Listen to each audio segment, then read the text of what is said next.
આજે તો બપોરે જ મામા થોડાક રોપા લઈને આવી જતા. ફળ ફ્રૂટના રોપા હોય એવું લાગતું હતું.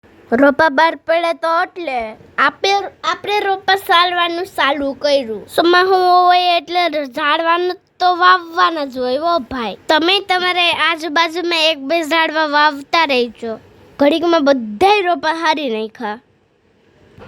થોડી ગરમી થઈ હતી પણ આખા રોપા હરાઈ ગયો. ઓ ભાઈ, રોપા હારીને શાંતિથી બેઠા હતા ને ત્યાં વિચાર આવ્યો કે કંઈક નાસ્તો પાણી બનાવવાનું થાય. નાસ્તો બનાવીએ તો આપણે ને આપણા મામાને નાસ્તો કરવાનું થઈ જાય.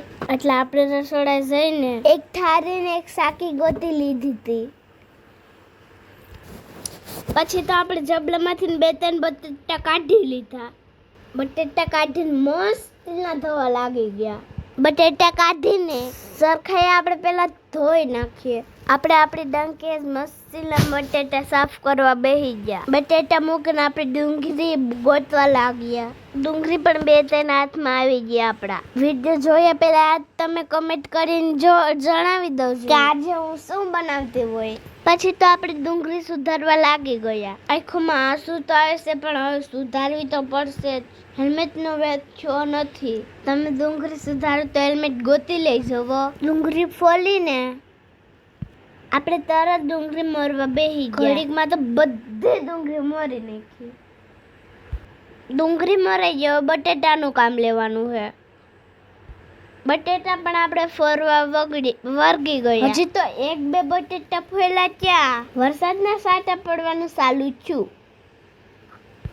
આપણે જલ્દી કપડાં બારોબાર હુકાય એને લઈ લેવાના થાય. બધાય કપડાં ભેરા કરી નાખ્યા. બસ સાત આવે તો પલળી જાય. કપડાં મૂકીને આપણે આપણું પાછું કામ ચાલુ કરી નાખ્યું. એક ઘડીકમાં બટેટા અને ડુંગળીનું કામ તમામ કરી નાખ્યું. બટેટા મોરવામાં થોડીક વાર તો લાગી પણ મસ્તીના મોરાઈ ગયા.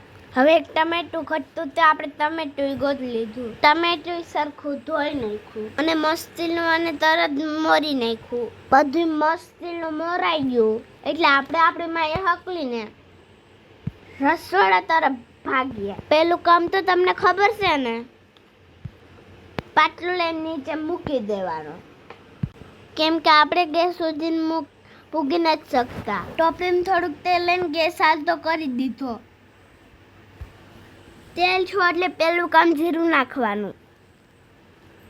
જીરું નાખી દીધું આપણે. જીરું ફૂટી ગયું એટલે આપણે એમાં નાખી દીધા બટેટા. બટેટા નાખીને ઘડીક કરાવી નાખ્યું. બટેટા ઘડીકમાં પાક્યા એટલે આપણે એમાં ટમેટું નાખી દીધું. પછી ડુંગળી પણ નાખી દીધી. હંચીએ પકડીને આપણે બધું મસ્તીનું ફેરવી નાખ્યું. થોડીક વારમાં બધું એક નંબર પાક્યું એટલે આપણે એમાં થોડુંક મીઠું નાખી દીધું. થોડીક હળદર પણ નાખી દીધી. બધું સરખાઈ પાકતું હતું ત્યાં આપણે પૌવા ધોઈ નાખ્યું. થોડુંક પાણી નાખીને મસ્ત ના ધોઈ નાખ્યું. પૌવા ધોયા ત્યાં બધું સરખું પાકી ગયું એટલે પૌવા આપણે સીધા નાખી દીધા. હવે હાંસી પકડીને મસ્તીનું બધું હલાવી નાખ્યું એટલે આપણે બટેટા પૌવા મસ્તીના બનીને ત્યાં થઈ ગયા. પૌવા બટેટા ટેસ્ટ કર્યા ત્યાં એક નંબર લાગતા હતા. મસ્ત ના બન્યા હતા. હવે બટેટા પૌવા ખાઈ લો એટલે તમે વિડીયોને લાઈક તો કરી દેજો અને આવા વિડીયો જોવા માટે અમારા ચેનલને સબસ્ક્રાઇબ કરી દેજો.